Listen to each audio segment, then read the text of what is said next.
नमस्कार, जी न्यूज देख रहे हैं आप। जी न्यूज पर मैं आपके साथ शिरीन। तो प्रधानमंत्री नरेंद्र मोदी अब से थोड़ी ही देर बाद मन की बात कार्यक्रम से देश को संबोधित करेंगे, लेकिन उससे पहले हम आपको एक तस्वीर दिखाते हैं। आज से महाराष्ट्र में सैलून खुल गए हैं। दुकानदारों ने इजाजत देने के लिए उद्धव सरकार का धन्यवाद किया है।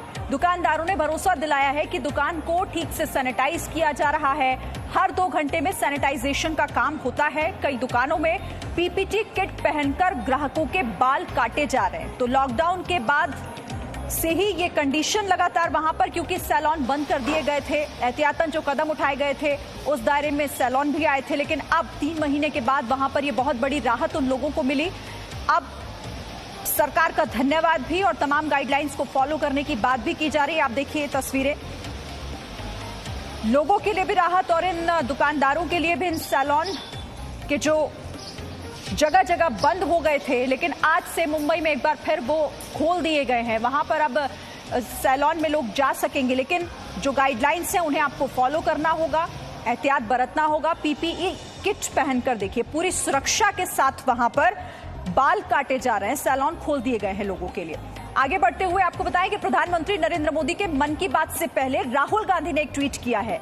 कब होगी राष्ट्र रक्षा और सुरक्षा की बात, ये राहुल गांधी ने ट्वीट किया। राहुल गांधी लगातार ट्वीट कर रहे हैं इस बीच, चाहे वो चाइना के मामले पर हो, देश की सुरक्षा को लेकर। अब वो मन की बात अब से बस कुछ ही पलों में शुरू हो जाएगी, और उससे पहले उनका ये ट्वीट जिसपे वो राष्ट्र सुरक्षा की बात करते हुए नजर आ रहे हैं। वो कह रहे हैं कि कब होगी राष्ट्र रक्षा और सुरक्षा की बात। राहुल गांधी का ये ट्वीट मन की बात कार्यक्रम से ठीक पहले ट्विटर पर ये सवाल पूछते हुए, लगातार प्रधानमंत्री नरेंद्र मोदी से वो सवाल पूछते आ रहे हैं ट्विटर के माध्यम से, और इस वक्त भी उन्होंने ये ट्वीट किया है जिस पर वो राष्ट्रीय सुरक्षा की बात कर रहे हैं, सुरक्षा की बात करते हुए नजर आ रहे हैं। लेकिन अब से थोड़ी देर पहले आप जी न्यूज पर भी लगातार देख रहे हैं कि आखिर सुरक्षा के साथ खिलवाड़ हुआ किस तरह, किसने किया और किसने कोताही बरती, किसने लद्दाख को हल्के में लिया।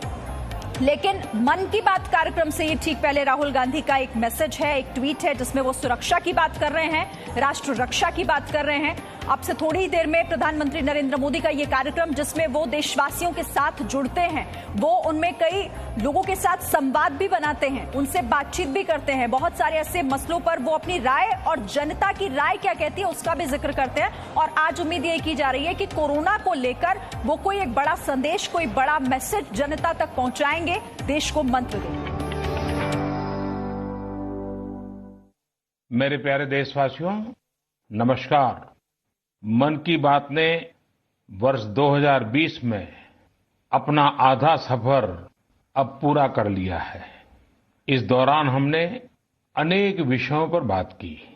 स्वाभाविक है कि जो वैश्विक महामारी आई, मानव जाति पर जो संकट आया, उस पर हमारी बातचीत कुछ ज्यादा ही रही।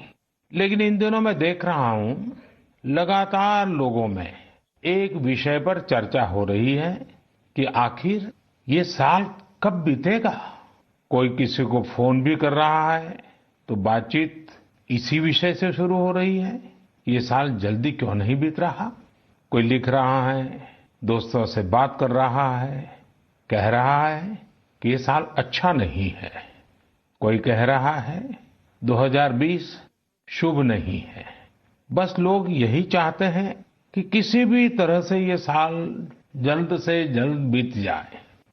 साथियों, कभी कभी मैं सोचता हूं कि ऐसा क्यों हो रहा है। हो सकता है ऐसी बातचीत के कुछ कारण भी हो। 6-7 महीना पहले ये हम कहां जानते थे कि कोरोना जैसा संकट आएगा और इसके खिलाफ ये लड़ाई इतनी लंबी चलेगी। ये संकट तो बना ही हुआ है, ऊपर से देश में नित नई चुनौतियां सामने आती जा रही हैं। अभी कुछ दिन पहले देश के पूर्वी छोर पर साइक्लोन अम्फान आया, तो पश्चिमी छोर पर साइक्लोन निसर्ग आया। कितने ही राज्यों में हमारे किसान भाई बहन टिड्डी दल के हमले से परेशान है, और कुछ नहीं तो देश के कई हिस्सों में छोटे छोटे भूकंप रुकने का ही नाम नहीं ले रहे हैं।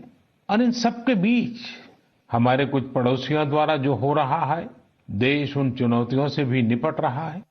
वाकई एक साथ इतनी आपदाएं, इस स्तर की आपदाएं बहुत कम ही देखने सुनने को मिलती है।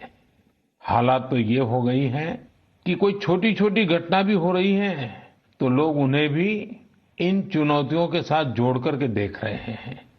साथियों, मुश्किलें आती है, संकट आते हैं, लेकिन सवाल यही है कि क्या इन आपदाओं की वजह से हमें साल 2020 को खराब मान लेना चाहिए? क्या पहले के 6 महीने जैसे बीते उसकी वजह से ये मान लेना कि पूरी साल ही ऐसा है? क्या ये सोचना सही है? जी नहीं, मेरे प्यारे देशवासियों, बिल्कुल नहीं। एक साल में एक चुनौती आए या 50 चुनौती आए, नंबर कम ज्यादा होने से वो साल खराब नहीं हो जाता। भारत का इतिहास ही आपदाओं और चुनौतियों पर जीत हासिल कर और ज्यादा निखर कर निकलने का रहा है।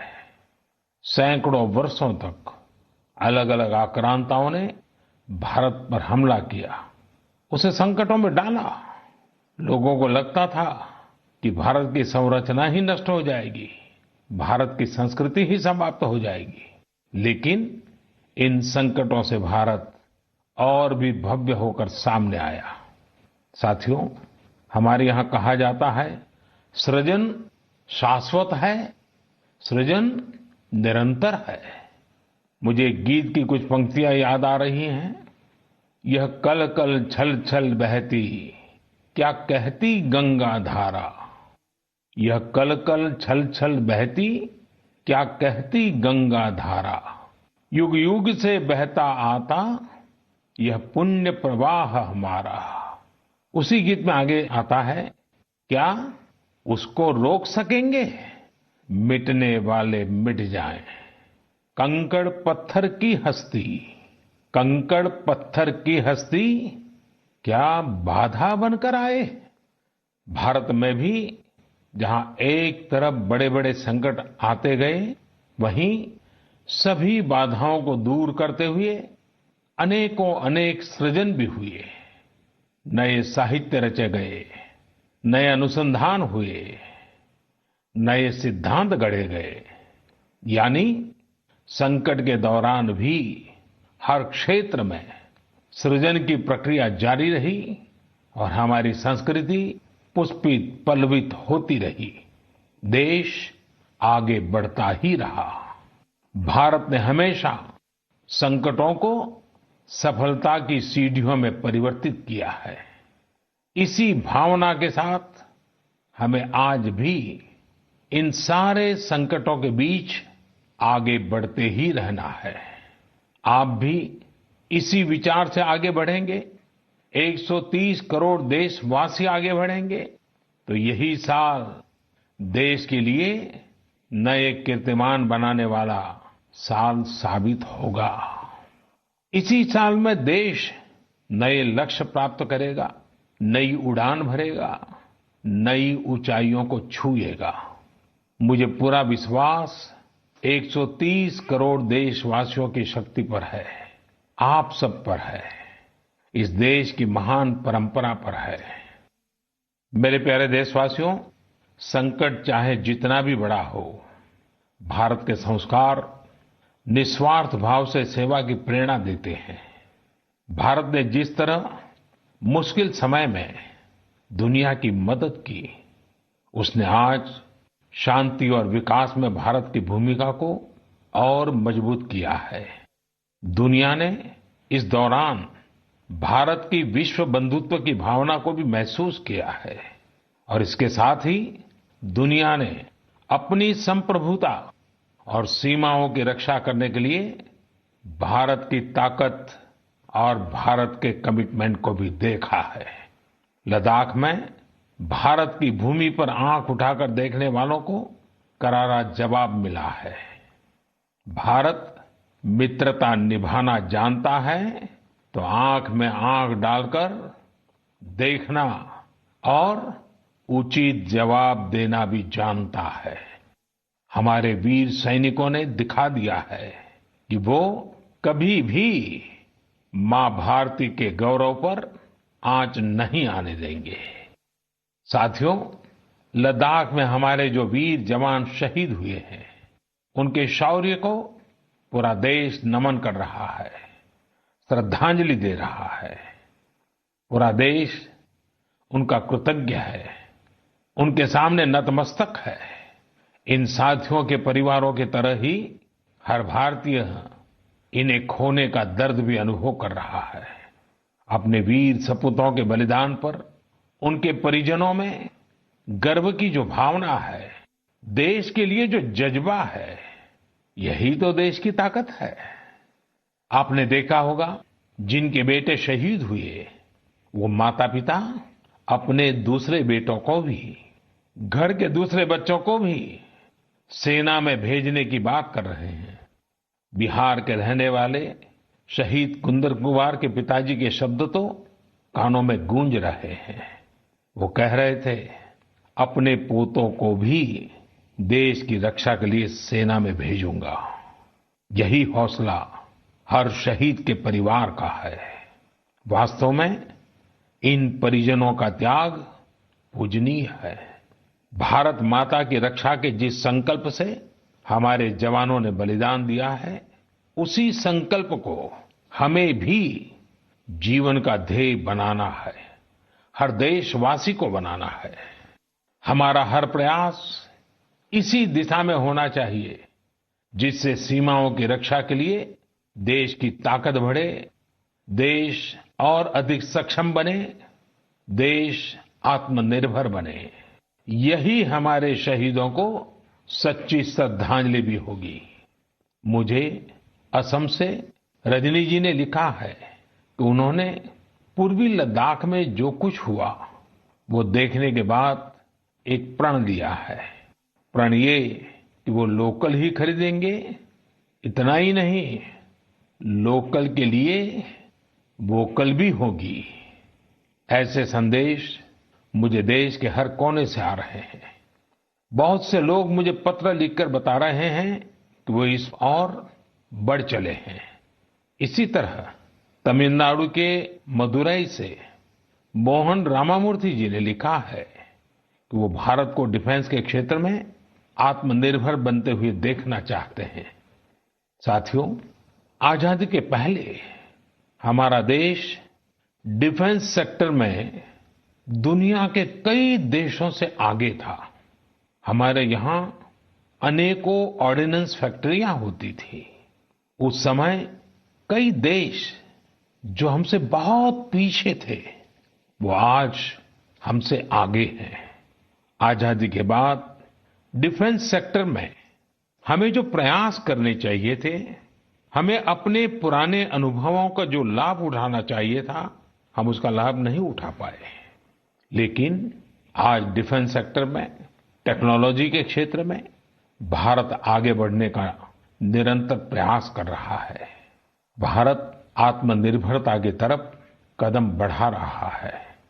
साथियों, कोई भी मिशन पीपल्स पार्टिसिपेशन, जन भागीदारी के बिना पूरा नहीं हो सकता, सफल नहीं हो सकता।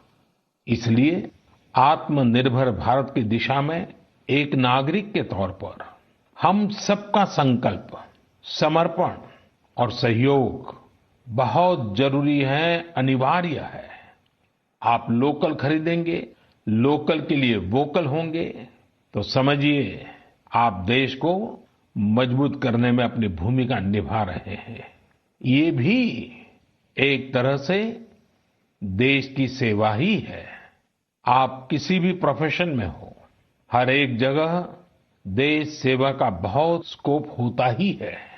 देश की आवश्यकता को समझते हुए जो भी कार्य करते हैं, वो देश की सेवा ही होती है। आपकी यही सेवा देश को कहीं न कहीं मजबूत भी करती है। और हमें ये भी याद रखना है, हमारा देश जितना मजबूत होगा, दुनिया में शांति की संभावनाएं भी उतनी ही मजबूत होगी। हमारे यहाँ कहा जाता है, विद्या विवादाय धनम मदाय, विद्या विवादाय धनम मदाय, शक्ति ही परेशान परिपीडनाय, खलस्य साधो विपरीतम एतत् ज्ञानाय दानाय च रक्षणाय। अर्थात अगर स्वभाव से दुष्ट है तो विद्या का प्रयोग व्यक्ति विवाद में, धन का प्रयोग घमंड में और ताकत का प्रयोग दूसरों को तकलीफ देने में करता है। लेकिन सज्जन की विद्या ज्ञान के लिए, धन मदद के लिए और ताकत रक्षा करने के लिए इस्तेमाल होती है। भारत ने अपनी ताकत हमेशा इसी भावना के साथ इस्तेमाल की है। भारत का संकल्प है भारत के स्वाभिमान और संप्रभुता की रक्षा। भारत का लक्ष्य है आत्मनिर्भर भारत। भारत की परंपरा है भरोसा, मित्रता। भारत का भाव है बंधुता। हम इन्हीं आदर्शों के साथ आगे बढ़ते रहेंगे। मेरे प्यारे देशवासियों, कोरोना के संकट काल में देश लॉकडाउन से बाहर निकल आया है। अब हम अनलॉक के दौर में हैं। अनलॉक के इस समय में दो बातों पर बहुत फोकस करना है: कोरोना को हराना और अर्थव्यवस्था को मजबूत बनाना, उसे ताकत देना। साथियों, लॉकडाउन से ज्यादा सतर्कता हमें अनलॉक के दौरान बरतनी है। आपकी सतर्कता ही आपको कोरोना से बचाएगी। इस बात को हमेशा याद रखिए कि अगर आप मास्क नहीं पहनते हैं, 2 गज की दूरी का पालन नहीं करते हैं या फिर दूसरी जरूरी सावधानियां नहीं बरतते हैं, तो आप अपने साथ साथ दूसरों को भी जोखिम में डाल रहे हैं। खास तौर पर घर के बच्चों और बुजुर्गों को। इसीलिए सभी देशवासियों से मेरा निवेदन है, और ये निवेदन मैं बार बार करता हूं, और मेरा निवेदन है कि आप लापरवाही मत बरतिए। अपना भी ख्याल रखिए और दूसरों का भी। साथियों, अनलॉक के दौर में बहुत सी ऐसी चीजें भी अनलॉक हो रही हैं जिनमें भारत दशकों से बंधा हुआ था। वर्षों से हमारा माइनिंग सेक्टर लॉकडाउन में था। कॉमर्शियल ऑक्शन को मंजूरी देने के एक निर्णय ने स्थिति को पूरी तरह से बदल दिया है। कुछ ही दिन पहले स्पेस सेक्टर में ऐतिहासिक सुधार किए गए। उन सुधारों के जरिए वर्षों से लॉकडाउन में जकड़े इस सेक्टर को आजादी मिली। इससे आत्मनिर्भर भारत के अभियान को न केवल गति मिलेगी, बल्कि देश टेक्नोलॉजी में भी एडवांस बनेगा। अपने कृषि क्षेत्र को देखें तो इस सेक्टर में भी बहुत सारी चीजें दशकों से लॉकडाउन में फंसी थी। इस सेक्टर को भी अब अनलॉक कर दिया गया है। इससे जहां एक तरफ किसानों को अपनी फसल कहीं पर भी किसी को भी बेचने की आजादी मिली है, वहीं दूसरी तरफ उन्हें अधिक ऋण मिलना भी सुनिश्चित हुआ है। ऐसे अनेक क्षेत्र हैं जहां हमारा देश इन सब संकटों के बीच ऐतिहासिक निर्णय लेकर विकास के नए रास्ते खोल रहा है। मेरे प्यारे देशवासियों, हर महीने हम ऐसी खबरें पढ़ते और देखते हैं जो हमें भावुक कर देती है। यह हमें इस बात का स्मरण कराती है कि कैसे हर भारतीय एक दूसरे की मदद के लिए तत्पर है। वह जो कुछ भी कर सकता है उसे करने में जुटा है। अरुणाचल प्रदेश की एक ऐसी ही प्रेरक कहानी मुझे मीडिया में पढ़ने को मिली। यहाँ सियांग जिले के मिरेम गांव ने वो अनोखा कार्य कर दिखाया जो समूचे भारत के लिए एक मिसाल बन गया है। इस गांव के कई लोग बाहर रहकर नौकरी करते हैं। गांव वालों ने देखा कि कोरोना महामारी के समय ये सभी अपने गांव की ओर लौट रहे हैं। ऐसे में गांव वालों ने पहले से ही गांव के बाहर क्वारंटीन का इंतजाम करने का फैसला किया। उन्होंने आपस में मिलकर गांव से कुछ ही दूरी पर 14 अस्थायी झोपड़ियां बना दी और ये तय किया कि जब गांव वाले लौटकर आएंगे तो उन्हें इन्हीं झोपड़ियों में कुछ दिन क्वारंटीन में रखा जाएगा। उन झोपड़ियों में शौचालय, बिजली, पानी समेत दैनिक जरूरत की हर तरह की सुविधा उपलब्ध कराई गई। जाहिर है, मिरेम गांव के लोगों के इस सामूहिक प्रयास और जागरूकता ने सबका ध्यान अपनी ओर आकर्षित कर लिया। साथियों, हमारे यहाँ कहा जाता है, स्वभावम न जहाति एव साधुः आपद्गतो भी सन कर्पूरः पावक स्पृष्टः सौरभम लभते तराम। अर्थात जैसे कपूर आग में तपने पर भी अपनी सुगंध नहीं छोड़ता, वैसे ही अच्छे लोग आपदा में भी अपने गुण, अपना स्वभाव नहीं छोड़ते। आज हमारे देश की जो श्रम शक्ति है, जो श्रमिक साथी हैं, वो भी इसका जीता जागता उदाहरण है। आप देखिए, इन दिनों हमारे प्रवासी श्रमिकों की ऐसी कितनी ही कहानियां आ रही हैं जो पूरे देश को प्रेरणा दे रही है। यूपी के बाराबंकी में गांव लौटकर आए मजदूरों ने कल्याणी नदी का प्राकृतिक स्वरूप लौटाने के लिए काम शुरू कर दिया। नदी का उद्धार होता देख आसपास के किसान, आसपास के लोग भी उत्साहित हैं। गांव में आने के बाद क्वारंटीन सेंटर में रहते हुए, आइसोलेशन सेंटर में रहते हुए हमारे श्रमिक साथियों ने जिस तरह अपने कौशल्य का इस्तेमाल करते हुए अपने आसपास की स्थितियों को बदला है, वो अद्भुत है। लेकिन साथियों, ऐसे कितने ही किस्से, कहानियां देश के लाखों गांवों के हैं जो हम तक नहीं पहुंच पाए हैं। जैसा हमारे देश का स्वभाव है, मुझे विश्वास है साथियों कि आपके गांव में भी, आपके आसपास भी ऐसी अनेक घटनाएं घटी होगी। अगर आपके ध्यान में ऐसी बात आई है तो आप ऐसी प्रेरक घटना को मुझे जरूर लिखिए। संकट के इस समय में ये सकारात्मक घटनाएं, ये कहानियां औरों को भी प्रेरणा देगी। मेरे प्यारे देशवासियों, कोरोना वायरस ने निश्चित रूप से हमारे जीवन जीने के तरीकों में बदलाव ला दिया है। मैं लंदन से प्रकाशित फाइनेंशियल टाइम्स में एक बहुत ही दिलचस्प लेख पढ़ रहा था। इसमें लिखा था कि कोरोना काल के दौरान अदरक, हल्दी समेत दूसरे मसालों की मांग एशिया के अलावा अमेरिका तक में भी बढ़ गई है। पूरी दुनिया का ध्यान इस समय अपनी इम्यूनिटी बढ़ाने पर है और इम्यूनिटी बढ़ाने वाली इन चीजों का संबंध हमारे देश से है। हमें इनकी खासियत विश्व के लोगों को ऐसी सहज और सरल भाषा में बतानी चाहिए जिसे वे आसानी से समझ सकें और हम एक हेल्थियर प्लेनेट बनाने में अपना योगदान दे सकें।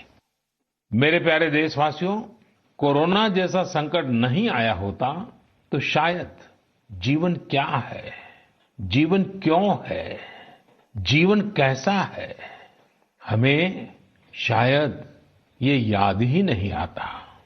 कई लोग इसी वजह से मानसिक तनाव में जीते रहे हैं। तो दूसरी ओर लोगों ने मुझे ये भी शेयर किया है कि कैसे लॉकडाउन के दौरान खुशियों के छोटे छोटे पहलू भी उन्होंने जीवन में रीडिस्कवर किए हैं। कई लोगों ने मुझे पारंपरिक इंडोर गेम्स खेलने और पूरे परिवार के साथ उसका आनंद लेने के अनुभव भेजे हैं। साथियों, हमारे देश में पारंपरिक खेलों की बहुत समृद्ध विरासत रही है। जैसे आपने एक खेल का नाम सुना होगा, पचीसी। यह खेल तमिलनाडु में पल्लानुंगली, कर्नाटक में अली गुली मणे और आंध्र प्रदेश में वामन गुंटलू के नाम से खेला जाता है। ये एक प्रकार का स्ट्रेटेजी गेम है जिसमें एक बोर्ड का उपयोग किया जाता है। इसमें कई खांचे होते हैं जिनमें मौजूद गोली या बीज को खिलाड़ियों को पकड़ना होता है। कहा जाता है कि यह गेम दक्षिण भारत से दक्षिण पूर्व एशिया और फिर दुनिया में फैला है। साथियों, आज हर बच्चा सांप सीढ़ी के खेल के बारे में जानता है, लेकिन क्या आपको पता है कि यह भी एक भारतीय पारंपरिक गेम का ही रूप है, जिसे मोक्ष पाटम या परम पदम कहा जाता है। हमारे यहाँ का एक और पारंपरिक गेम रहा है गुट्टा। बड़े भी गुट्टे खेलते हैं और बच्चे भी। बस एक ही साइज के 5 छोटे पत्थर उठाएं और आप गुट्टे खेलने के लिए तैयार। एक पत्थर हवा में उछालिए और जब तक वो पत्थर हवा में हो, आपको जमीन पर रखे बाकी पत्थर उठाने होते हैं। आमतौर पर हमारे यहाँ इंडोर खेलों में कोई बड़े साधनों की जरूरत नहीं होती है। कोई एक चौक या पत्थर ले आता है, उसे जमीन पर ही कुछ लकीरें खींच देता है और फिर खेल शुरू हो जाता है। जिन खेलों में डाइस की जरूरत पड़ती है, कोड़ियों से या इमली के बीज से भी काम चल जाता है। साथियों, मुझे मालूम है आज जब मैं ये बात कर रहा हूं, कितने ही लोग अपने बचपन में लौट गए होंगे, कितनों को ही अपने बचपन के दिन याद आ गए होंगे। मैं यही कहूंगा कि उन दिनों को आप भूले क्यों है, उन खेलों को आप भूले क्यों है। मेरा घर के नाना नानी, दादा दादी, घर के बुजुर्गों से आग्रह है कि नई पीढ़ी में ये खेल आप अगर ट्रांसफर नहीं करेंगे तो कौन करेगा।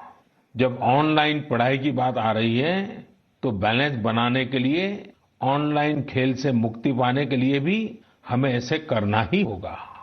हमारी युवा पीढ़ी के लिए भी, हमारे स्टार्टअप्स के लिए भी यहाँ एक नया अवसर है और मजबूत अवसर है। हम भारत के पारंपरिक इंडोर गेम्स को नए और आकर्षक रूप में प्रस्तुत करें। उनसे जुड़ी चीजों को जुटाने वाले, सप्लाई करने वाले स्टार्टअप्स बहुत पॉपुलर हो जाएंगे। और हमें ये भी याद रखना है, हमारे भारतीय खेल भी तो लोकल है और हम लोकल के लिए वोकल होने का प्रण पहले ही ले चुके हैं। और मेरे बाल सखा मित्रों, हर घर के बच्चों से, मेरे नन्हे साथियों से भी आज मैं एक विशेष आग्रह करता हूं। बच्चे, आप मेरा आग्रह मानेंगे ना? देखिए, मेरा आग्रह है कि मैं जो कहता हूं आप जरूर करिए। एक काम करिए, जब थोड़ा समय मिले तो माता पिता से पूछकर मोबाइल उठाइए और अपने दादा दादी, नाना नानी या घर में जो भी बुजुर्ग हैं, उनका इंटरव्यू रिकॉर्ड कीजिए। अपने मोबाइल फोन में रिकॉर्ड करिए। जैसे आपने टीवी पर देखा होगा ना, कैसे पत्रकार इंटरव्यू करते हैं, बस वैसा ही इंटरव्यू आप कीजिए। और आप उनसे सवाल क्या करेंगे, मैं आपको सुझाव देता हूं। आप उनसे जरूर पूछिए कि वो बचपन में उनका रहन सहन कैसा था, वो कौन से खेल खेलते थे, कभी नाटक देखने जाते थे, सिनेमा देखने जाते थे, कभी छुट्टियों में मामा के घर जाते थे, कभी खेत खलिहान में जाते थे, त्योहार कैसे मनाते थे। बहुत सी बातें आप उनको पूछ सकते हैं। उनको भी 40-50 साल, 60 साल पुरानी अपनी जिंदगी में जाना बहुत आनंद देगा।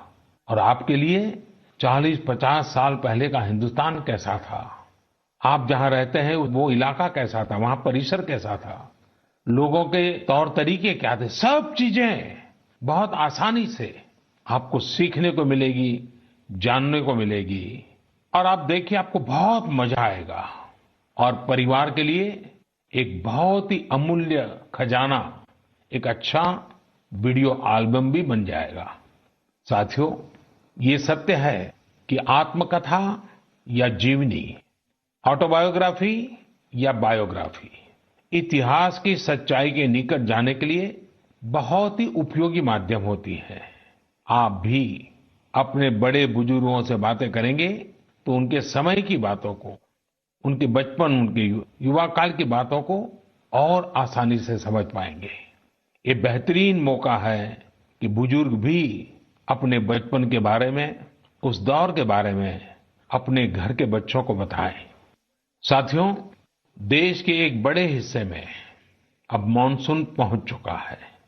इस बार बारिश को लेकर मौसम विज्ञानी भी बहुत उत्साहित हैं, बहुत उम्मीद जता रहा है। बारिश अच्छी होगी तो हमारे किसानों की फसलें अच्छी होगी, वातावरण भी हरा भरा होगा। बारिश के मौसम में प्रकृति भी जैसे खुद को रिजुवेनेट कर लेती है, मानव प्राकृतिक संसाधनों का जितना दोहन करता है, प्रकृति एक तरह से बारिश के समय उनकी भरपाई करती है, रिफिलिंग करती है। लेकिन ये रिफिलिंग तभी हो सकती है जब हम भी इसमें अपनी धरती माँ का साथ दें, अपना दायित्व निभाएं। हमारे द्वारा किया गया थोड़ा सा प्रयास प्रकृति को, पर्यावरण को बहुत मदद करता है। हमारे कई देशवासी तो इसमें बहुत बड़ा काम कर रहे हैं। कर्नाटक के मंडावली में एक 80-85 साल के बुजुर्ग हैं कामेगौड़ा जी। कामेगौड़ा जी एक साधारण किसान है, लेकिन उनका व्यक्तित्व बहुत असाधारण है। उन्होंने एक ऐसा काम किया है कि कोई भी आश्चर्य में पड़ जाएगा। 80-85 साल के कामेगौड़ा जी अपने जानवरों को चराते हैं, लेकिन साथ साथ उन्होंने अपने क्षेत्र में नए तालाब बनाने का भी बीड़ा उठाया हुआ है। वे अपने इलाके में पानी की समस्याओं को दूर करना चाहते हैं, इसलिए जल संरक्षण के काम में छोटे छोटे तालाब बनाने के काम में जुटे हैं। आप हैरान होंगे कि 80-85 वर्ष के कामेगौड़ा जी अब तक 16 तालाब खोद चुके हैं अपनी मेहनत से, अपने परिश्रम से। हो सकता है कि जो तालाब उन्होंने बनाए वो बहुत बड़े न हो, लेकिन उनका ये प्रयास बहुत बड़ा है। आज पूरे इलाके को इन तालाबों से एक नया जीवन मिला है। साथियों, गुजरात के वडोदरा का भी एक उदाहरण बहुत प्रेरक है। यहाँ जिला प्रशासन और स्थानीय लोगों ने मिलकर एक दिलचस्प मुहिम चलाई। इस मुहिम की वजह से आज वडोदरा में 1000 स्कूलों में रेन वाटर हार्वेस्टिंग होने लगी है। एक अनुमान है कि इस वजह से हर साल औसतन करीब 10 करोड़ लीटर पानी बेकार बह जाने से बचाया जा रहा है। साथियों, इस बरसात में प्रकृति की रक्षा के लिए, पर्यावरण की रक्षा के लिए हमें भी कुछ इसी तरह सोचने की, कुछ करने की पहल करनी चाहिए। जैसे कई स्थानों पर गणेश चतुर्थी को लेकर तैयारियां शुरू होने जा रही होगी। क्या इस बार हम प्रयास कर सकते हैं कि इको फ्रेंडली गणेश जी की प्रतिमाएं बनाएंगे और उन्हीं का पूजन करेंगे? क्या हम ऐसी प्रतिमाओं के पूजन से बच सकते हैं जो नदी तालाबों में विसर्जित किए जाने के बाद जल के लिए, जल में रहने वाले जीव जंतुओं के लिए संकट बन जाती है? मुझे विश्वास है आप ऐसा जरूर करेंगे। और इन सब बातों के बीच हमें ये भी ध्यान रखना है कि मानसून के सीजन में कई बीमारियां भी आती हैं। कोरोना काल में हमें इनसे भी बचकर रहना है। आयुर्वेदिक औषधियां, काढ़ा, गर्म पानी, इन सब का इस्तेमाल करते रहिए, स्वस्थ रहिए। मेरे प्यारे देशवासियों, आज 28 जून को भारत अपने एक भूतपूर्व प्रधानमंत्री को श्रद्धांजलि दे रहा है, जिन्होंने एक नाजुक दौर में देश का नेतृत्व किया। हमारे ये पूर्व प्रधानमंत्री श्री पीवी नरसिम्हा राव जी की आज जन्म शताब्दी वर्ष की शुरुआत का दिन है। जब हम पीवी नरसिम्हा राव जी के बारे में बात करते हैं तो स्वाभाविक रूप से राजनेता के रूप में उनकी छवि हमारे सामने उभरती है, लेकिन ये भी सच्चाई है कि वो अनेक भाषाओं को जानते थे, भारतीय एवं विदेशी भाषाएं बोल लेते थे। वे एक और भारतीय मूल्यों में रचे बसे थे, तो दूसरी ओर उन्हें पाश्चात्य साहित्य और विज्ञान का भी ज्ञान था। वे भारत के सबसे अनुभवी नेताओं में से एक थे, लेकिन उनके जीवन का एक और पहलू भी है और वो उल्लेखनीय है, हमें जानना भी चाहिए। साथियों, नरसिम्हा राव जी अपनी किशोरावस्था में ही स्वतंत्रता आंदोलन में शामिल हो गए थे। जब हैदराबाद के निजाम ने वंदे मातरम गाने की अनुमति देने से इनकार कर दिया था, तब उनके खिलाफ आंदोलन में उन्होंने भी सक्रिय रूप से हिस्सा लिया था। उस समय उनकी उम्र सिर्फ 17 साल थी। छोटी उम्र से ही श्रीमान नरसिम्हा राव अन्याय के खिलाफ आवाज उठाने में आगे थे। अपनी आवाज बुलंद करने में कोई कोर कसर बाकी नहीं छोड़ते थे। नरसिम्हा राव जी इतिहास को भी बहुत अच्छी तरह समझते थे। बहुत ही साधारण पृष्ठभूमि से उठकर उनका आगे बढ़ना शिक्षा पर उनका जोर, सीखने की उनकी प्रवृत्ति और इन सब के साथ उनकी नेतृत्व क्षमता सब कुछ स्मरणीय है। मेरा आग्रह है कि नरसिम्हा राव जी के जन्म शताब्दी वर्ष में हम सभी लोग उनके जीवन और विचारों के बारे में ज्यादा से ज्यादा जानने का प्रयास करें। मैं एक बार फिर उन्हें अपनी श्रद्धांजलि अर्पित करता हूं। मेरे प्यारे देशवासियों, इस बार मन की बात में कई विषयों पर बात हुई। अगली बार जब हम मिलेंगे तो कुछ और नए विषयों पर बात होगी। आप अपने संदेश, अपने इनोवेटिव आइडियाज मुझे जरूर भेजते रहिए। हम सब मिलकर आगे बढ़ेंगे और आने वाले दिन और भी सकारात्मक होंगे। जैसा कि मैंने आज शुरू में कहा, हम इसी साल यानी 2020 में ही बेहतर करेंगे, आगे बढ़ेंगे और देश भी नई ऊंचाइयों को छुएगा। मुझे भरोसा है कि 2020 भारत को इस दशक में एक नई दिशा देने वाला वर्ष साबित होगा। इसी भरोसे को लेकर आप भी आगे बढ़िए, स्वस्थ रहिए, सकारात्मक रहिए। इन्हीं शुभकामनाओं के साथ आप सभी का बहुत बहुत धन्यवाद। नमस्कार।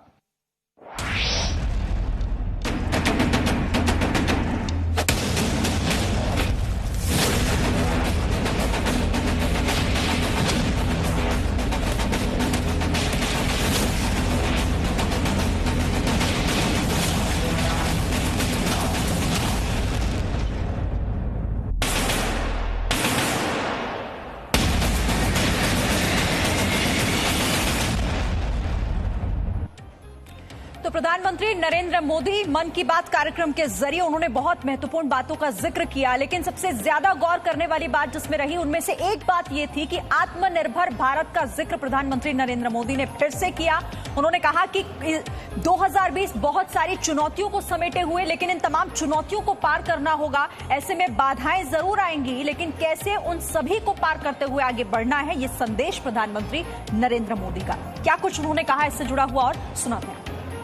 भारत ने जिस तरह मुश्किल समय में दुनिया की मदद की, उसने आज शांति और विकास में भारत की भूमिका को और मजबूत किया है। दुनिया ने इस दौरान भारत की विश्व बंधुत्व की भावना को भी महसूस किया है और इसके साथ ही दुनिया ने अपनी संप्रभुता और सीमाओं की रक्षा करने के लिए भारत की ताकत और भारत के कमिटमेंट को भी देखा है। लद्दाख में भारत की भूमि पर आंख उठाकर देखने वालों को करारा जवाब मिला है। भारत मित्रता निभाना जानता है तो आंख में आंख डालकर देखना और उचित जवाब देना भी जानता है। हमारे वीर सैनिकों ने दिखा दिया है कि वो कभी भी मां भारती के गौरव पर आंच नहीं आने देंगे। साथियों, लद्दाख में हमारे जो वीर जवान शहीद हुए हैं, उनके शौर्य को पूरा देश नमन कर रहा है, श्रद्धांजलि दे रहा है। पूरा देश उनका कृतज्ञ है, उनके सामने नतमस्तक है। इन साथियों के परिवारों की तरह ही हर भारतीय इन्हें खोने का दर्द भी अनुभव कर रहा है। अपने वीर सपूतों के बलिदान पर उनके परिजनों में गर्व की जो भावना है, देश के लिए जो जज्बा है, यही तो देश की ताकत है। आपने देखा होगा, जिनके बेटे शहीद हुए वो माता पिता अपने दूसरे बेटों को भी, घर के दूसरे बच्चों को भी सेना में भेजने की बात कर रहे हैं। बिहार के रहने वाले शहीद कुंदन कुमार के पिताजी के शब्द तो कानों में गूंज रहे हैं। वो कह रहे थे, अपने पोतों को भी देश की रक्षा के लिए सेना में भेजूंगा। यही हौसला हर शहीद के परिवार का है। वास्तव में इन परिजनों का त्याग पूजनीय है। भारत माता की रक्षा के जिस संकल्प से हमारे जवानों ने बलिदान दिया है, उसी संकल्प को हमें भी जीवन का ध्येय बनाना है, हर देशवासी को बनाना है। हमारा हर प्रयास इसी दिशा में होना चाहिए, जिससे सीमाओं की रक्षा के लिए देश की ताकत बढ़े, देश और अधिक सक्षम बने, देश आत्मनिर्भर बने। यही हमारे शहीदों को सच्ची श्रद्धांजलि भी होगी। खरीदेंगे, लोकल के लिए वोकल होंगे, तो समझिए आप देश को मजबूत करने में अपनी भूमिका निभा रहे हैं। ये भी एक तरह से देश की सेवा ही है। Presenting B News app, available on Google Play and App Store. Download it now.